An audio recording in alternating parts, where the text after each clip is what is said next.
published in summer 2022 and selected by the New York Times for their August book club. Winnie holds an MA in creative writing from Goldsmiths, and an honorary doctorate in law from the National University of Ireland in recognition of writing and activism. Welcome, Winnie. Welcome back. Hi, great to be back. I recognize How does it feel? Good, yeah. I mean, like Goldsmiths has changed in some ways, in a lot of ways, but it's always good to be back.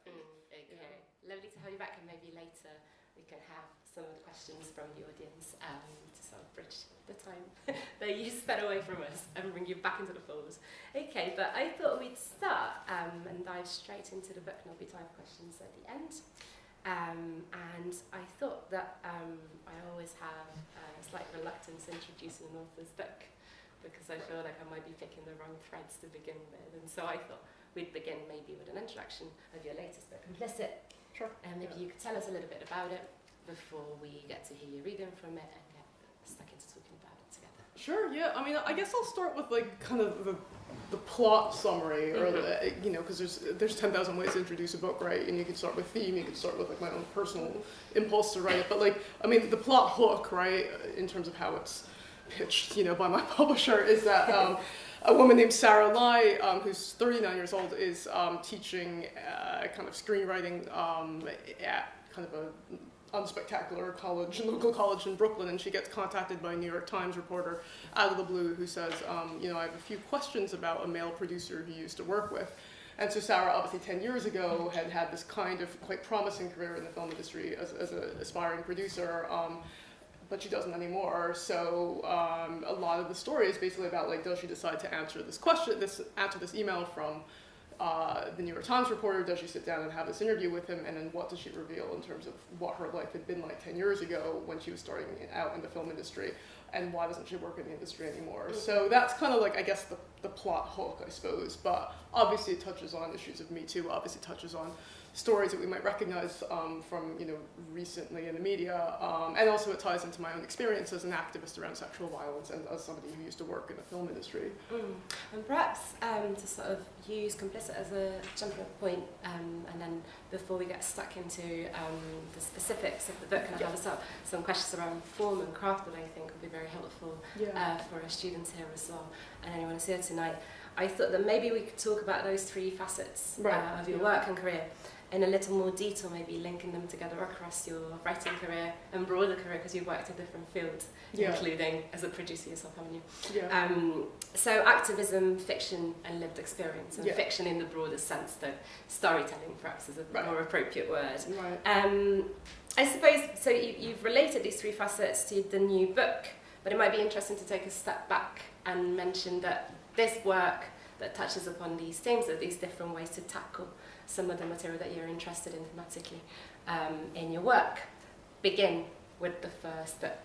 You've wrote Dark Chapter that we have here, and I think perhaps were you working on some of that book when you were here in the MA? I mean, I started it here. You started it here, I doubted myself, but I think I need. So maybe we can start thinking about, if there are continuities, and there are, in the themes that you explore in your work, how do you feel that this relationship to, your activism, your creative writing, your interest in telling stories through different media, and your lived experience, how have they kind of interwoven with one another from your first book, and perhaps they still do? I know you're working on a third book, so just an overview. Sorry, I'm gonna it's kind of like actually quite hard for me to, so I don't know if I should move. Yeah, I sort of look at you guys. I'm sorry, it feels weird, but but yeah, okay, so I guess those three elements you said, so lived experience, activism, and fiction, and I define myself as an author and an activist, right? But why am I an activist around sexual violence? That's because of my lived experience. So, fine. I was a victim of a very violent stranger rape, which happened in 2008 when I was in the middle of my film producing career, and it wasn't a Weinstein experience. It wasn't anyone within the film industry. I went for a walk in the park and I was stalked by somebody and then violently raped, right? So that, that changed, of course, my life, as it would for anybody who's a victim of that kind of crime. And my film producing career ended as a result of that, because the PTSD and the anxiety and the depression made it too difficult to continue that sort of work. So for me, my life took and my career took a very drastic left turn, right, to whichever turn, because of that experience of trauma. I know Michael Rose is speaking later today about trauma and memoir, right? And so for me, I always wanted I'd always worked in storytelling, right? I was a film producer, I wanted to be a writer from a very young age. And so it was impossible for me to live through an experience like that and not try to write about it. So on one hand, part of me was like living through this experience, the aftermath, the whole criminal justice experience, and thinking like, this would be really good material for novels somewhere down the road, right? But I was also like, I'm not at a stage myself, freshly having been traumatized to be able to turn it into a book, right? So it was like 5.5 years after the assault when I was like, okay, I'm finally ready to start writing that novel, which is when I started my master's at Goldsmiths. So that's now 10 years ago, right? So it was, but for me, I always wanted to use fiction as a means to explore these issues around sexual violence and trauma and the aftermath, and the kind of the inequality, the societal injustice that the experience is, but also the different forms of injustice about if you're a victim or if you're a perpetrator, depending on what class or race you inhabit, how that impacts the way society views you, right? And the way that you are then able to recover and your life can recover. So that's what Dark Chapter is about. So that's a fictional reimagining of my real life rape, seen equally from the point of view of the victim, who's quite similar to me, and my real life perpetrator, who was at the time a 15-year-old Irish traveler boy who was illiterate and came from a broken family. So I want to investigate those two very different people operating, inhabiting very different social locations, and see how their lives intersected in that one moment of violence and how their lives were changed afterwards from it. So that was Dark Chapter, right? But for me, it was always using fiction, writing fiction as a means to investigate the experience and kind of do justice to the survivor's experience, and in that sense, that's a form of activism, right? That's allowing the public to gain a better, maybe more realistic understanding of sexual violence and the trauma that it causes. Anyway, so that's Dark Chapter. And then with Complicit, I came up with the idea in autumn of 2017. So Dark Chapter had come out in the US in autumn of 2017. And also, sort of completely coincidentally, the Weinstein allegations happened, that exact month, right? So my agent at the time had said, well, how are you, what are you thinking of writing next? And I was like, oh, there's like this historical thing I want to write set in like Elizabethan London. And there still is a historical thing I want to write set in Elizabethan London. And they're like, oh, that's great, historical's good, right? But you are kind of known now for being a feminist writer of suspense. We can talk about genre later as well. And this Weinstein stuff just happened, and it's really in the news. So Andrew used to work in the film industry, so maybe you'd be well positioned to write about that. And I was like, okay, I guess I could be, right? But I'm like, I'm really tired of writing and talking about sexual violence, right? So part of me was like, okay, how can I write a book that addresses these issues, but in a way which is interesting for me as a writer, creatively, to create that work, and also isn't revisiting the same exact territory. It's thematically linked, right? It's always going to be about the inequalities in our life through gender, class, what have you, but in a way which is probably more entertaining for me to write, and maybe more entertaining for the reader to read, or not as immediately kind of gritty and intense a read for the reader, which is what Dark Chapter is. Yeah, and this is something that I want to talk about in more detail. So I would say we're talking about structural forms of oppression on the basis of the space you inhabit in the world and the book you inhabit in the world. And this is a book that's very sharply aware of the workings of power.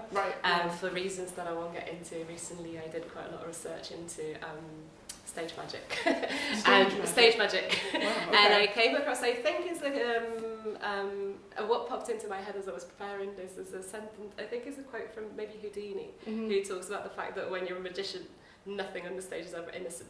And I felt like there's something that's quite interesting in the form you choose for this book, right? Where we have a lot of different textual surfaces. And one big framing device that's very different from what you have in Dark Chapter, which is this interview that's taking place, that we see sort of unfolding. What prompts Sarah to go through her story is that she's being interviewed by somebody, and you include some transcripts in your book as well.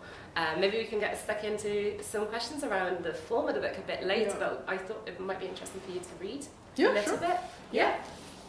So just to pick up on what I said last, so the question was, how can I write a book that addresses these issues in a way which I enjoy writing, and also which hopefully the reader enjoys reading? And for me, that was about revisiting the film industry, right? And I loved working in film. I also found it incredibly ridiculous in some ways, right? So it was kind of, how can I capture like the supposed fun and glamour of the industry with like that kind of high pressure environment, with the kind of the exploitation that happens there in some ways, not just sexual exploitation, but just, you know, labor exploitation, right? Being heavily underpaid and, you know, kind of verbally abused and stuff like that, and how that's all allowed, right? Because of the industry. So for me, it's really an investigation to the industry. So as Sarah is having this interview, or being interviewed by Tom, the New York Times journalist, who may be inspired by Ronan Farrow, you know, but he's actually 10 years younger, but comes from a very you know, established family, right? So Sarah's 39 and Tom's maybe like 27, 28 interviewing her. So there's that kind of like, why is this kid 10 years younger than me interviewing me about sexual violence when he's a guy, all this kind of stuff, right? And he gets the glory of reporting on it. So there's that kind of inequality even in like the interviewer-interviewee relationship. But it's also her way of explaining the film industry to Tom is the way that the reader can start to understand how this industry works. And how things like Weinstein or Me Too could have happened. So, so here, I mean, it's kind of halfway through the novel, a third of the way through the novel, and so she's just relayed to Tom how she saw Hugo North, this film producer, having, you know, a casual drink at a bar with an aspiring actress, right? Who wanted the main part in this film they're about to make. So after I've relayed the Jessica episode, Tom's blue eyes sparked to attention. Can you recall any other specific encounters between Hugo and female actors hoping to be cast? And so Sarah has obviously worked as Hugo's assistant, so hence the reason it's called Complicit. I strained my memory as if forcing it through a sieve. That was the first time I'd noticed. Undoubtedly, there would have been others. Well, what do you mean by that? Put yourself in their position. You're a young, aspiring actress. You audition for a role you desperately want, a plum role that could launch your career. Then you get a phone call from the production asking you to meet the producer. This could be when they tell you you've got the part, or where you convince them of your talent and your passion. Any communication from a producer is a source of hope of what might happen. Did Hugo ever ask you to get in contact with these actors? I hesitate. I have been losing sleep these past few weeks trying to separate what I did from what I suspected, even that early on. These are fine gradations, painful reassessments for me. Most probably he did ask me to set up meetings with these actresses, and I complied, just like Ziggy, the other assistant, would have done. He was my boss, after all. It wasn't my role to question him, was it? I just thought, okay, this is how Hugo operates. He has money. He likes to meet attractive young women who want to work in the industry. He's certainly not the first powerful, wealthy man to act like that. What do you mean by that statement? I stare at Tom Gallagher and wonder how much easier this interview would be if he were a woman. Well, I mean, it's not just actresses who have to deal with this. In my experience as a young woman in the film industry, it is fairly standard that at some point, some guy you're working with will come onto you. It can be subtle, a middle-aged unit photographer to whom you have zero attraction suggesting a pretty girl like you ought to have a drink. It can be more overt, an older actor you've worked with for months, suggesting you stay in his hotel room that night. Or it can be shameless, a white-haired 60-something male film critic planting a wet kiss on your lips as you leave a party, his hand cradling your buttock. Such behavior was impossible to avoid. The rules seemed to be, if you're a young woman in this industry, you're fair game. How did you personally deal with that? I shrug. You construct a stoic facade to fend off the unwanted attention. I mean, I didn't in any of those 3 instances sleep with the male in question. I came up with some witty but firm response, hoping it was clear enough I was uninterested without having to be rude. Did it get tiring to deal with?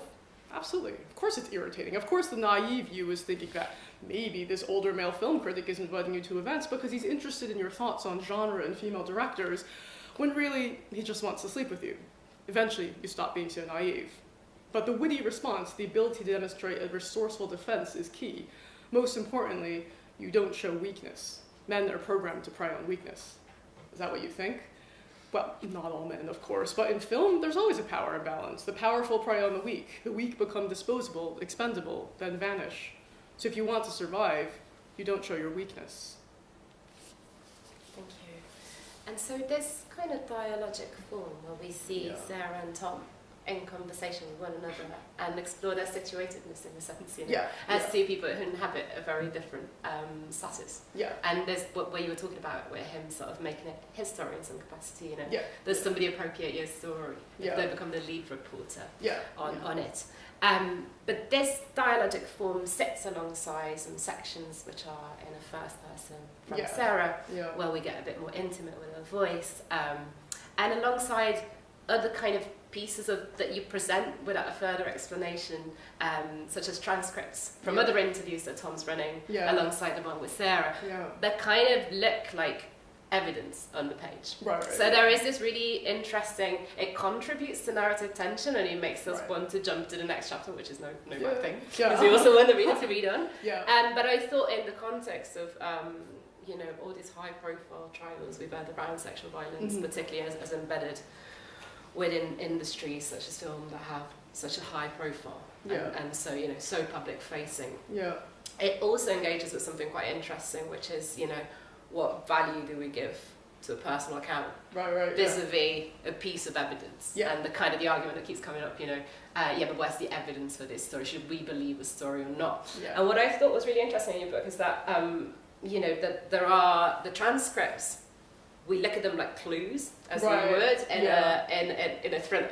But then our kind of our empathy, our sympathy rests on that first person, as you would, because we get to see into her head. And I just wonder how you know, how you came up with this kind of composite form, and what you were thinking about as you assembled it. You said earlier when we met beforehand that some of the, I think the transcripts came in quite late in your writing, and I just wondered how you came. I mean, I'll address it in like two parts. So the first question, I mean, about this kind of dialogic interview, like as you just heard between Tom and Sarah, you know, I kind of felt like that was, especially when we're talking about like issues of Me Too, where, you know, there is so much of it is like, you know, we have our own experience of it, and my own experience as a survivor, but like all these other people are always saying like, oh, but like how can you believe these women, or oh, like, you know, how do you know they're just not making it up? So there's already like a debate that's always happening in the media around this issue. So I was like, okay, if I have this if I frame it within this conversation interview between a journalist and a survivor, or maybe somebody who's complicit, or maybe somebody who's both, like, you can already dramatize that kind of dialogue, that debate that some people might have.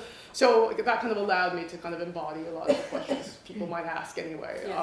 So that was interesting, and I always find as a writer, like, dialogue is quite easy to write and quite fun, because you're sparking off like two different points of view and two different personalities. That's kind of easier for me to write and faster for me to write than just kind of just internal, like, first person.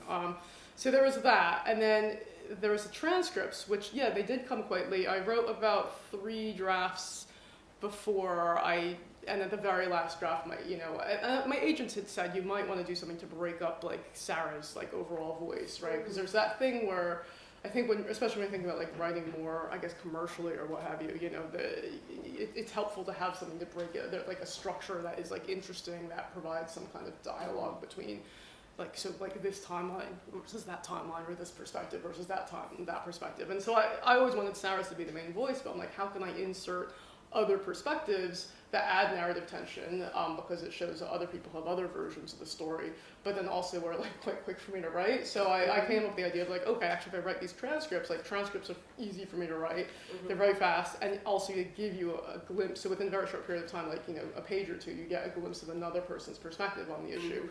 And again, the whole thematic debate around Me Too was like, well, everyone's got a different side of the story, so it's like, well, let's see some of those other sides of the story. So you kind of have interviews with Sarah's female boss. You have interviews with like a very seasoned female casting director who worked with, with Hugo and with other people.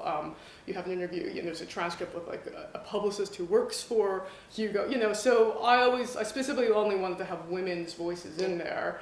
But it was, some of these women are really complicit, and some of them don't believe that Hugo is capable of doing this kind of behavior. So for me, it was important to show those different aspects to kind of suggest how somebody could get away with that kind of behavior for so long, or that committing these kinds of crimes, because people aren't willing to call him out on it because they have their own career in mind, or because he's paying their salary, that kind of thing. Yeah, absolutely. And so far as the main consciousness that we get to know so much better than this like sort of slice of life conversation with other women in the industry. Sarah's obviously our protagonist, but she also so we know her complexity so much better, but she also has this might be my interpretation as a reader, but I noticed that often when difficult questions around this shifting subject matter that she has guilt linked to, and she has some trauma of her own linked to, without trying to give too much of the book away.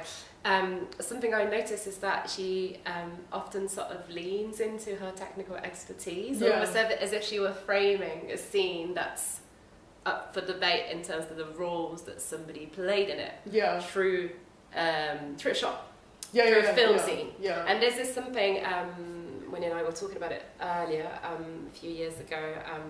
I was on a panel with the author Rosie Price, who wrote a book, who's also a survivor of sexual violence, and wrote a book with some similarities, a novel, but with some acknowledged similarities to her life experience.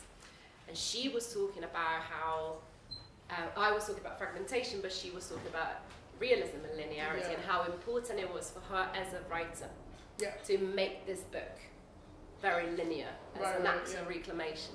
And so I wondered, as I was reading yours, is this idea that, I'm going to frame this scene exactly how I want it, as if I were directing it. What does that tell us about this character, I suppose?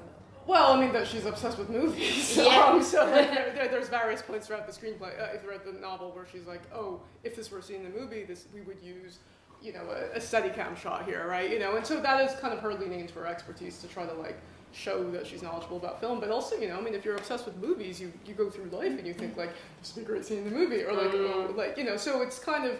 And if you work in the industry and you're living and breathing movies, right, that is ultimately, that kind of seeps into the way that you view things, right? So there's that, but I think what you said also about framing, and editing is, and you said earlier about facades and surfaces, that's what the film industry is, right? Where you make the cut is so much about how a story is told, right? And then when we're talking about issues of sexual violence and a trauma that may occurred off screen or behind a closed door, there's something that's edited out there. That's in my prologue, right?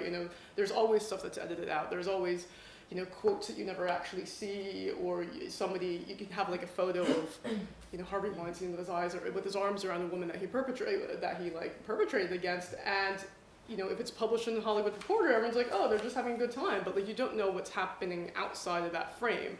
Right, so where you place the frame and where you make the cut is fundamental to understanding these kinds of stories. So there's always another story behind the final version, right? Or there's always somebody else's version of the story.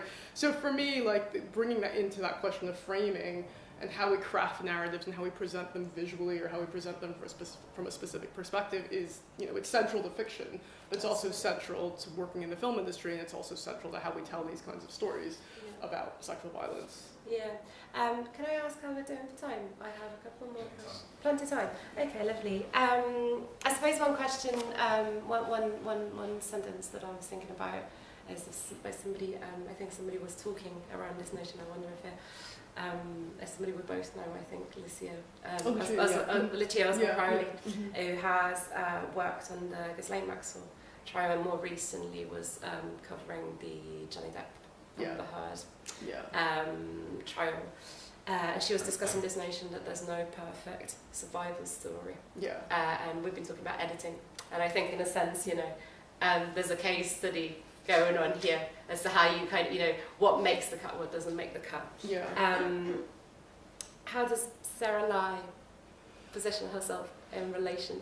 Well, I mean, and again, I can't reveal too much, but there's this issue of how visible you choose to be as a survivor. I mean, there's loads of people out there who've experienced sexual violence, but many of them aren't public about it, right? And then that decision to go public, as I know from my own experience, does change things quite a lot, because suddenly once you go public with the story, you are going to be judged, and people are going to say oh, why was she going for a hike on her own, or what was she thinking, going to these parties and drinking a lot with older men, right? So those judgments are always going to be kind of cast on your story once you decide to go public. So I think, the question of how you present as a survivor is very key, and maybe that's fundamentally one reason why Sarah is invisible this whole time, and why so many women choose to be invisible about their stories or not public about their stories. But the stuff always gets edited out. I know one of Weinstein's victims, and she has had a very impressive career working for McKinsey and PricewaterhouseCoopers and the World Bank, but every time she's reported on in the media, she's a mother of four, right? So this kind of oh, she's wholesome, right? And you don't want to present yourself as being too career-driven and ambitious, because then you're not that perfect as a survivor, because you need to be guileless and wholesome, and and then people are more likely to believe you. So I think, and obviously that's ridiculous, right? Because people come in all different gradations of guilelessness or not, or savviness or not, but you can't there's this weird thing where you can't present yourself as being too savvy or too willing to share your story, because then people are going to think you're trying to make money off of it, right? Or you're trying to gain fame and fortune, or not that anybody wants to be famous for this kind of stuff happening to them. So yeah, I mean, the media judges people all the time, you know, but they also especially judge young women who I think fall into these kinds of situations, because they'll always say, you know, especially for young actresses, like, oh, well, you know, they're trying to sleep their way to the top, or they want to get that plum part in the film. But it's, of course people want to if you're starting out as an actress, but actually the reality is you're working in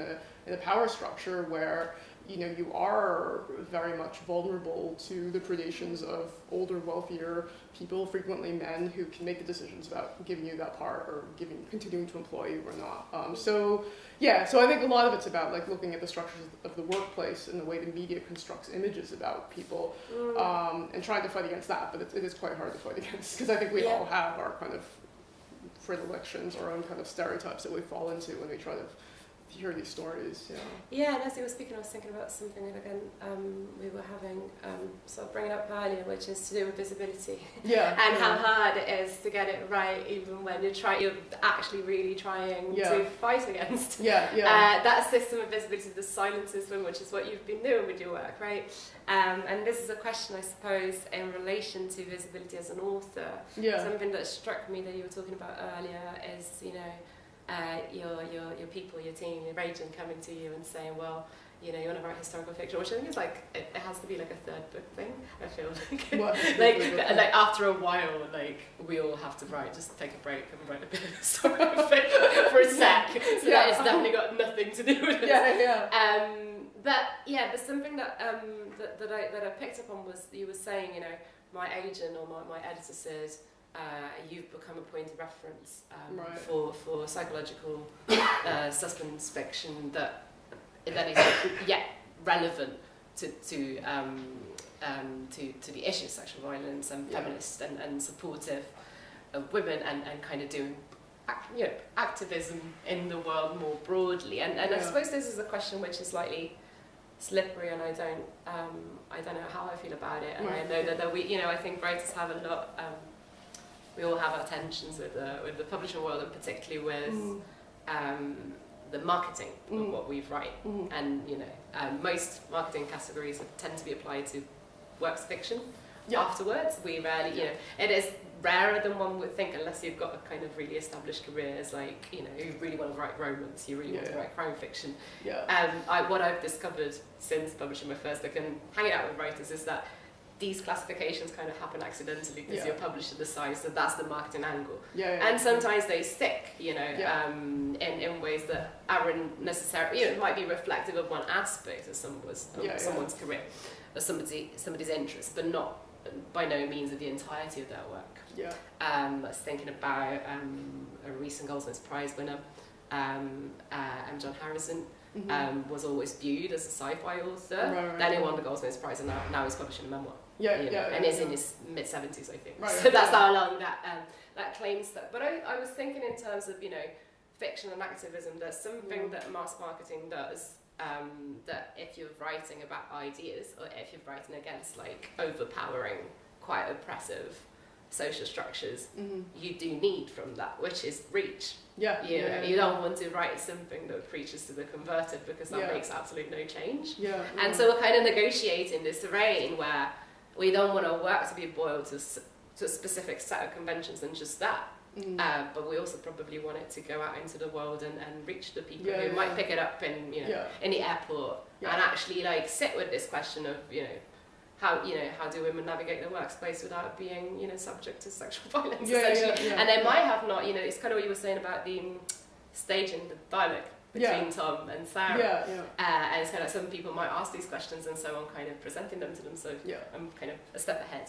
And so I wonder how you felt and how you feel negotiating that terrain, because you know, you were talking about Dark Chapter and how that taps into some lived experience of yours that, you know, I wouldn't is sensitive material, but then it's also a thriller that works as a thriller, so it's a piece of art, it's a testimony of something important, it's a novel of ideas, and it's also a pretty gripping read. And so it's this. So how do we negotiate that terrain, and how do you feel, I know it's a big question, and that's why I couldn't compress it in. No, it's fine. I mean, I think, so like, I guess if you ask about as an activist, like, of course you want a big platform, like, of course you want to reach a large audience, right? I mean, you could write something which is, you know, artistically really authentic to yourself, but then if it's incredibly experimental and literary, unless you've got an amazing agent, like, you know, it'll probably be like a small press that publishes it, and, like, unless it gets nominated for the Goldsmiths Prize or something like that, you know, like, not that many people will read it, which, and there's like a small death as an artist that dies inside you when you put so much work into a book and, like, not enough people read it, right? So, you know, I think all of us who are writers, like, you know, some people are very private, but, like, ideally if you publish a book, we want many people to read it, right? I mean, that's one reason why we write. So I think, you know, for me with Dark Chapter, that came from a very personal place. So for me, it was very much like, okay, I'm going to use fiction to examine these two lives, and, you know, and I had to write it to be as authentically as possible, right? So I never saw that as being crime fiction, right? I wrote it, it's about crime, and then kind of halfway through the process of writing it, it occurred to me that there's this whole genre of crime fiction out there, right? So I was like, oh, all right, I didn't know. And so then I'm like, I've never read crime fiction before. I'm like, so I'll read like Stieg Larsson. So I read like Stieg Larsson, and I'm like, okay, that was entertaining, right? But then, so anyway, I had a small publisher for that, and they just decided to sell as crime fiction. Why? You know, for the same exact reason that, like, you know, genre sells, right? So if you have something which is difficult to market, if it can fall into a genre, sell it as that genre, and then at least you'll have readers who will see, like, you know, the big print, right, across, and they'll be like, oh, crime fiction, right? So, so yeah, and I was kind of like, really not sure about that, and then, like, same thing, like, small indie press in the US, and they also sold it as crime fiction, but then other presses in, like, Korea sold it as, like, literary fiction, and it's coming out in Spanish, like, I think this month, in, like, a very small Colombian literary press, and they're selling it as literary fiction, so, like, who knows, whatever, but, like, I don't have any control, really, certainly not then as a debut author in terms of how they were going to market and sell my book. I was just like, okay, I guess as long as it's out there and people are reading it, that's good, right? Anyway, got nominated for the Edgar Award, which is, like, the top crime fiction prize in, like, the US, so I was like, oh, all right, okay, now it's kind of legitimately seen as crime fiction. So I'm like, okay, well, that's interesting, but, like, when I write Complicit, like, definitely not going to be sold as crime fiction, like, I'm going to write something, like, that's not crime fiction, and then, like, I'm going to be able to, like, you know, readdress the way that I'm being sold, and, like, kind of rebranded, like, as a less crime fiction author, and then it's sold as crime fiction, right? And then they, like, invite me to Harrogate, and so, like, I've been invited to all these crime fiction authors, and then I'm like, okay, well, maybe I should just lean into it then, because in some ways, like, then, you know, this is, I guess, the experience of being a published author and going to all these different festivals, you realize that crime fiction is, like, a third of the market out there, right, in terms of fiction, right, and so there's a huge infrastructure to support crime fiction. There's all these readers who want to read crime fiction, so even though, like, I would never put myself in the category as, like, a police procedural where, like, D.I. Livia Franchini wants to solve the story of, like, a serial killer, you know, and, like, and you've got your own rocky love life, but, like, you know, you're champing down your own traumas, you're trying to solve these mysteries, like, all this stuff that we kind of see as a cliche, like, there's loads of people that read that stuff, right, and then also, like, even, like, cozy crime, whatever that is, right, but, you know, cozy crime is a huge genre as well that sells, so I would, like, never put my stuff in that category, because I'm like, oh, I write gritty realist stuff, right, you know, that addresses social inequalities, but, like, it's still sold as crime fiction, right, and you're like, okay, well, you know, I never expected Complicit to be written as that, but, like, I guess when I was coming up with the story of, like, here's a journalist that's interviewing this woman that has, like, something that happened to her in the past, but she's not going to reveal it right away, like, yeah, that is a mystery. That does employ suspense to tell the story, to draw the reader along. So at this point, like, it came out, it's being sold as crime fiction. I'm like, okay, I'll lean into it, right? You know, obviously there's literary crime authors out there. And then my next book, which I'm currently writing, again, never intended, and, like, I have no idea how it's going to be sold, but I now kind of feel, okay, there is a suspenseful backstory thread that I'm weaving in there, so it could potentially be sold as crime fiction, but it's really not about that.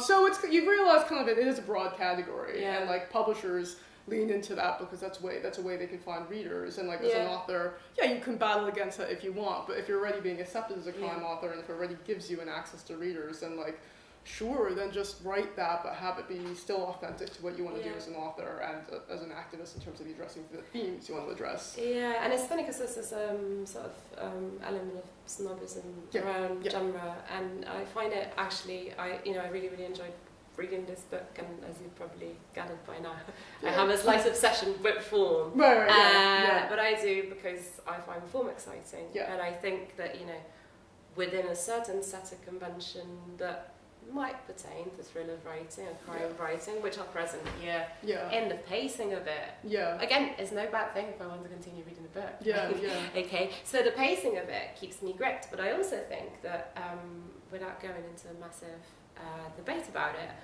there are conventions in literary fiction that talks about trauma that sometimes can feel quite exploitative in a way that playing with these different textual surfaces and challenging whether you're going to offer trauma as a stable experience that somebody can consume.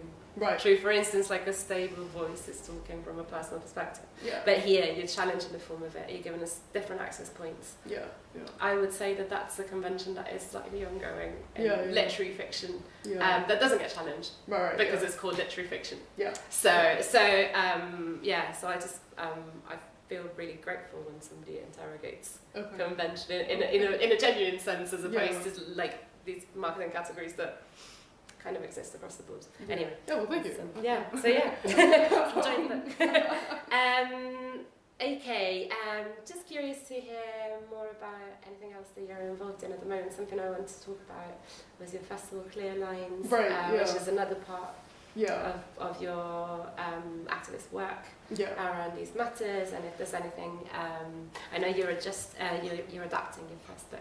Yeah, I mean, so Clear Lines, like, I started it in, I guess 2015, which was when I was still working on Dark Chapter, and part of it was like, you know, as an activist and also as a survivor, you know, there is something quite isolating about being a survivor, something quite isolating about being a novelist, right? Because as writers, you're like, you know, like all my work is like literally like me and the page, and it's weird, right? Like when we spoke earlier about how as authors and as writers, like it's helpful to have a community, but if all you're doing is writing your own trauma, like that is actually not very fun in some ways, right? It may be necessary, but like it's also not, you know, you want to be around other people. So with Clear Lines, I kind of realized, by 2015, you know, I'd been quite involved in, or paying a lot of attention to different narratives around sexual violence, and realizing that, you know, there's a lot of work that's being created by survivors, like, you know, whether that's, you know, short films or, you know, spoken word or little or bits of theater or visual art. Like there's a lot of survivors out there, a lot of them are artistic and are creating work about their trauma, which I felt wanted to be seen. And at the time, this was like, you know, pre-Me Too, you know, there wasn't really a platform for that to be seen because, you know, theater owners would be weird about staging some of that sexual violence, right? Or like with Dark Chapter, I encountered a lot of publishers that were kind of balked at the idea of like publishing a novel about sexual violence. So I kind of wanted to create a space for a lot of work to be seen, and obviously not exploitative because it's written from the point of view of survivors, but important to be able to bring audiences and readers together, or, you know, audiences together with works of art that they can engage with, that can kind of allow that dialogue to happen, right? And to kind of, I guess, break down the isolation that happens around that issue. So that was Clear Lines. So I did 2 festivals. I kind of crowdfunded, and it was like my producer like skills coming in handy. I'm like, okay, I'm going to crowdfund and like, you know, run this festival, which I did. It was 2 multi-day festivals in 2015 and 2017, and then I just got too busy, and like, you know, and that's the thing. It's like as an activist, as an author, like, you know, where are you going to put your energy and your time? And as much as I'd like to keep doing Clear Lines, like I can't do that and also write novels and also adapt my first novel into screenplay. So Dark Chapter, I'm now adapting it to a screenplay. And that's been an interesting experience because it's like multiple layers. It's like, okay, so I lived this experience, I then turned it into a novel. The novel's now being adapted into a screenplay. I'm writing the screenplay, so I'm literally like writing lines for my rapist in the assault scene. And that is weird on so many levels. And so it was kind of interesting where, you know, a lot of novels get asked, like, if their book is optioned, do you want to adapt it? And like, some people say no, and that's fine. But for me, because I'd worked in film, this was a way for me, kind of like professionally to lean into those roots and be like, yeah, I've always wanted to write a screenplay, so I'll have a go. Like, I realize I may suck at it, and like, you know, you may want to find a different writer, but I'm like, if anybody, especially given the subject matter, especially given it was like my own trauma, you know, on some level ideologically, like if anyone's going to tell that story, you know, that's going to be me, or at least I should have the first shot at it. So it hasn't, you know, we've gotten funding from Northern Ireland Screen. We're now on our 3rd draft, so apparently I'm not terrible as a screenwriter, so that's good to know. But it is interesting because in terms of like the craft of screenwriting, like I learned a lot as a novelist from trying to write a screenplay, because there's all this stuff about economy of storytelling and this and that, and having to use visuals to tell your story. But for me creatively, that's quite interesting. Professionally, it's obviously a great step for me. but as a survivor, I am really tired of that territory, right? I'm like, oh man, like I'm so tired of this material at this point. But I've kind of like divorced myself emotionally from it in some way. So even though I'm writing the scene of my assault, I'm like, yeah, okay, it's a character, it's two characters on the page, and I no longer feels like it's my own trauma that I'm dramatizing, which is kind of weird, but I think the more you become professionalized around this issue of trauma and, telling these stories, your own experience, like you end up taking a step outside, you take a few steps away from it emotionally. So it's not, for me to talk about it on TV, for example, it's not difficult for me to do that. But you almost need to take that emotional distancing to be able to continue to talk about it professionally, if that makes any sense. Absolutely. Yeah. And so important to think, where am I going to put my energy? Yeah. At the stage I am in my professional life as well. Yeah. I checked the time early because I know I'm Italian and I go on, and I was way before and now we've got very little time for questions. About 15 minutes. All right, any questions?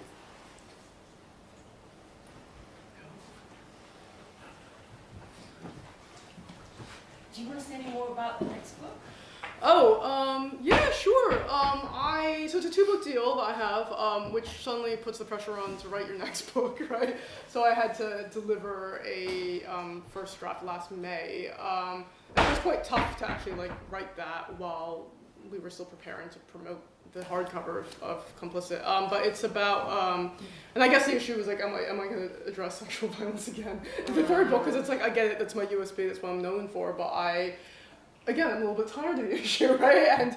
And the most interesting thing from a kind of market perspective was I was writing, so it's 3 characters, it's 3 adult siblings who are kind of quite estranged from each other, but they're forced to go on a road trip to see their ailing mother in California, post-COVID, right? And so originally there had been a sexual violence backstory to one of the characters, and I was talking to my editor, and they're like, well, you can write, and again, that was a way for me to be distancing myself from the issue, still addressing it, but also taking a further step from it, kind of temporarily, I suppose, in terms of how the character experiences it. But my editor said, well, once you have that in the story, it then becomes a novel about sexual violence, and the marketing is still going to be about sexual violence. And I'm like, okay, all right, it's good to know that that's how marketing works, right? And so I kind of sort of made a conscious decision to not have that so deliberately in the book. I think I still address issues of safety and travel, I suppose, but less deliberately about sexual violence. So it's basically about 3 adult siblings who, like I said, have to travel across America post-COVID, but their mom says I have an operation next month and I haven't seen all of you together in a long time, so I want you to visit me next month. But you have to go on a road trip together and stop at the Grand Canyon before you see me, right? And so the reason for that is that 30 years ago, the whole family, when they were all kids, the family had tried to visit the Grand Canyon, but something had happened at the last minute that caused them to not see it.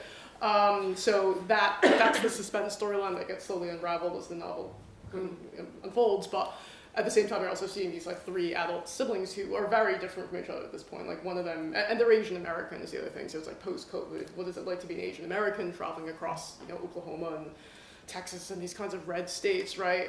In this day and age. So yeah, they're one of them did vote for Trump and owns guns. Another one married into an established white family in New England. Another one is a lesbian and came out to her family. That didn't go over so well, and she works, in London as an actor, right? So they've kind of grown in quite different ways, financially and ideologically apart from each other, and they're kind of forced to address those distances when they're forced to go on this road trip together.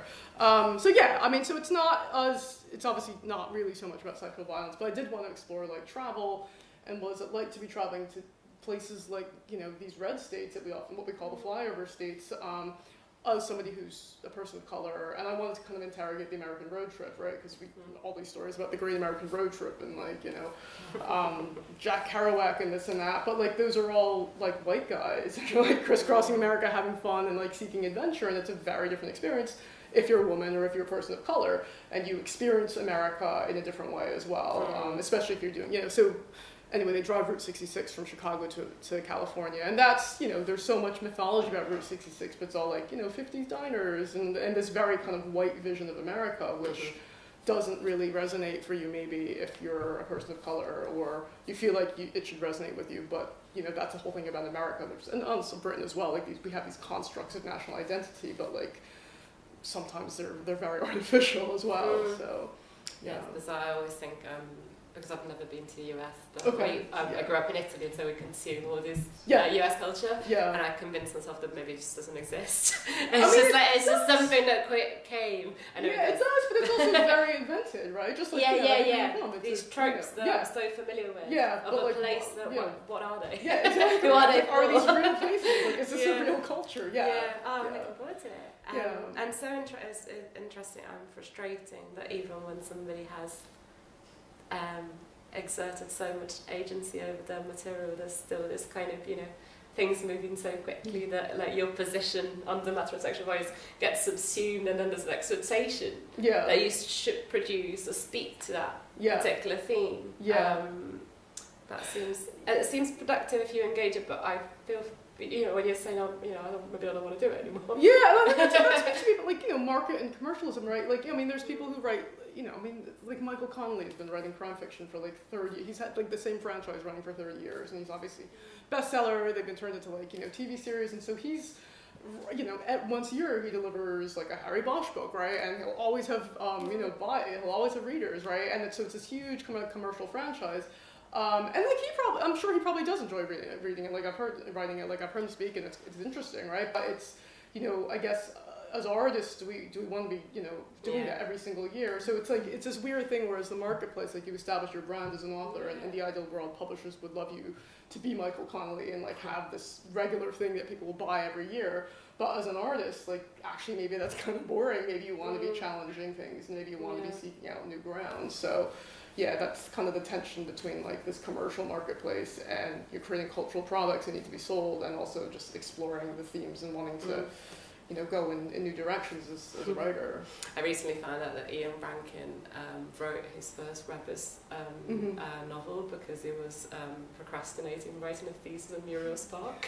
So I don't know, I think it's fascinating, especially in the context of a creative writer in May. It's fascinating to consider how much you're kind of thinking on your feet and taking ownership of another analogy that I think about often is novelist Jo Bacon. She's marketed as historical fiction and wrote as one thriller, which is about teaching creative writing. Right. And I don't recommend reading it if you teach creative writing, because it's really unsettling. There's one line where she says, I've only written one novel and I'm supposed to teach this, but this isn't like being the pilot of a plane. It's more like you've crash landed once because the pilot was fast. So you kind of know how you learn as you go. It's interesting to me, and the agency that we had to reclaim as we go, the artistic agency in a world that already kind of demands of us that we reclaim human agency. Anyone else? Hi. Winnie, question. Do you know who reads your books? I mean, in terms of gender balance or ages, like do you have any stats? And also, I guess this is more of a general question. I've lost track of what the male-female ratio is of fiction readers these days. I know it's predominantly female, but who is reading your books? Do you know? I mean, I don't know. I just go by, who bothers to reach out to me or comments on Goodreads. I mean, you should never really, as an author, go to Goodreads because it's soul destroying. But I occasionally go and I scan and then like who writes the reviews and stuff. So yeah, I mean, I think in general, like, the publishing industry will say like women read more fiction than men who tend to read nonfiction. So that's why you have so much like women's oriented, like, the Women's Prize for Fiction, or like all these book clubs in America, like, Reese Witherspoon's book club, and Sarah Jessica Parker's book club, which Claire's book was published under, and all these different kind of women-oriented fiction book clubs, which that doesn't almost exist for male readers, right? Which is kind of a shame for male writers, although they get paid more, so I guess it balances out. But anyway, but I suppose like, so for me, I don't actually know, because like, I wish there was a way that, to find out. But like, what always surprises me is actually a lot of men do read my books, right? And they'll say like, this was actually good. No, this was actually good. That would be terrible. But like, they are pulled along, and I don't know if they're pulled along into it because of the suspense aspect of it, right? So like, Dark Chapter, obviously about sexual violence, obviously feminist, but it is quite gritty and dark, right? And like, Complicit isn't as gritty, but then the male author he's been nominated for Pulitzer Prize 3 times. I met him recently. He wrote to me and he's like, actually, it's gritty, and I'm like, oh, never intended for Complicit to be gritty, but I guess that my stuff is not fluffy, right? So that kind of unfluffy aspect, like I never have romance in my books because it just doesn't interest me. Like, so the fact that it's about suspense, it's about power, it's about kind of a sense of menace out there, I guess that maybe appeals to male readers while also allowing them, maybe educates them a little bit about the experiences of women, right, in the world, right? So I don't know, but I do think it tends to be more women readers. Maybe it's just the male readers, the ones more likely to write reviews. Yeah, and I think it's probably, my publishers were trying to market it to appeal to like young women readers, like 20-somethings, like Sally Rooney readers and something like that. But so obsessed yeah, with Sally Rooney. and they're like, oh, can we, but and like it's like Sally Rooney's like a one-off, right? But at the same time, I'm like, I actually think it's probably more like older women that would probably. Because somebody once said to me, at the same time, like people tend to read younger, right? So like 20-somethings will read YA, or like 40-somethings will read about 20-somethings, right? And it doesn't really go in the opposite direction, right? Like you don't find that many 20-somethings that will read about like 40 or 50-somethings. Like who knows? I don't know where the stats are in any of this, but like I can kind of see that. So because my book is quite like there's young Sarah and then there's older Sarah who's like got a kind of a more bitter, jaundiced voice. Like that's maybe something that older women might kind of resonate with because she's judging younger women or she's judging the way that she acted when she was younger. So I don't really know, but like I mean because my stuff is feminist, obviously I tend to think women would read it, but I always get nicely surprised when men read it and find they enjoy it. So anyway, long-winded answer. One more question? Yeah? If there is? Two? Did you say two? Two. Okay, go. I'm interested in the challenges that it threw up to you fictionalising something that really happened. Not about why you chose to fictionalise it, but about, especially as a debut writer, do you think that made it more difficult to judge it as a piece of fiction because you had a kind of lived history of what happened? And can you give us any examples of things that you felt that you had to change in terms of structure or characters or to make it a better piece of fiction than a real thing?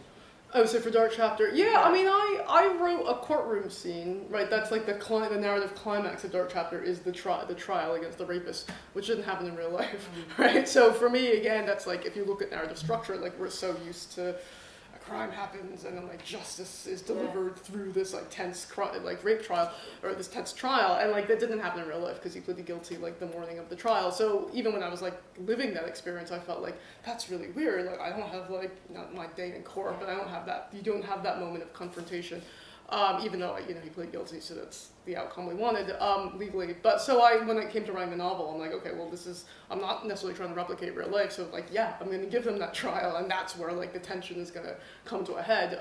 So that's an example of what happened when I turned it into fiction. I think personally speaking, like it was tough to write like write about my trauma because like that wasn't fun, right? But then it was also interesting that was counterbalanced by writing Johnny's character, who sure is not a likable character in some ways, but actually creating a new character and having that fictional aspect counterbalanced against like more memoir aspects of writing Vivian's perspective actually made it a more interesting process for me creatively. And then from an industry perspective, I actually really struggled to find a publisher because it was based on a real life experience. So make a long story short, the first publisher who offered, it wasn't the first, but anyway, we went with a major publisher who offered, and they're like, we love this book. And I kind of knew the publicity hook to publicize a novel was going to be, it's my real life experience, right? Which I've now turned into fiction. And then they said, maybe my agent didn't handle it well, but she kind of was trying to negotiate a few things. And then the publisher said, well, actually, we expect all our debut authors to do a lot of publicity to market their book, and we are aware of the psychological toll this will have on Winnie, as a survivor. So we don't want that on our conscience, so we're going to withdraw the publishing deal. So I suddenly didn't have a book deal, right? So I went from thinking I had a book deal, and suddenly, for all these ridiculous reasons, however patronizing their explanation was, I didn't have a book deal, right? So that was soul destroying for me in a lot of ways. And then I ended up getting a book deal, but after the other publisher had pulled out on me because they were afraid of being sued for libel by my real life perpetrator, even though I'm writing as fiction, right? Even though like he pleaded guilty. So there was all this kind of industry stuff that I never would have expected because people were a bit, and again, this was 2015, so people were a bit like, wary of publishing a book about sexual violence that had like real life roots in it. So. Sure. Yeah, I just have a question. Do you think, having written Dark Chapter, Complicit, and being very, having a public platform, that the sort of understanding of sexual violence and power inequalities, has that changed? Are women more readily believed? Just to sort of get a temperature check on, the impact of Me Too as you've written about this subject and had a platform for it, and the kind of questions and the kind of reaction to it, has that changed? I mean, I think, it's like 5.5 years since the Weinstein allegations, right? So I think, and like with the publishing industry, it's like you do a deal and it's like years before the book comes out. So it would have been more topical if they published it like 1.5 years ago, right? But, that's how long it takes for books to be published. I mean, I think for me, yeah, I get asked that a lot. And like, yeah, I think certainly like the public atmosphere has changed and that people are more willing to accept the fact that sexual violence and harassment exists. And you have a lot of changes within like the film industry in terms of like having intimacy coordinators on set when sex scenes are being filmed. But like, I don't know how much it's actually changed in terms of like structurally within different industries, right? Like even though we had this like Me Too moment, or whatever, or however you want to call it, where these stories are being heard and were more visible and listened to, I don't actually know if women are better off now if they experience sexual harassment on the job and if they'll be believed or not. A lot of it's lip service, obviously. A lot of it's, like Will Smith's on their screen says like sexual harassment is never tolerated, on our campus. And that's great that they're acknowledging that, but, structurally, is that actually enforced? I don't know, right? And so I think that's a question that, every institution should be responsible for. So I think kind of on a visible level, like, yeah, those issues are being addressed, but I don't actually know what the real life change has been in a positive direction, right? I mean, if we look at the Metropolitan Police and what's happening there, like, there's a lot of stuff that needs to be fixed there as well. But at least we're in an environment where this stuff could be said and believed, I guess. I see. Yeah, that question of agency seems so crucial. Yeah. More broadly, whatever field it trickles into, I suppose. I think we're going to have to wrap up. Yes. Yeah. Thank you so much, Winnie. Yeah, no worries.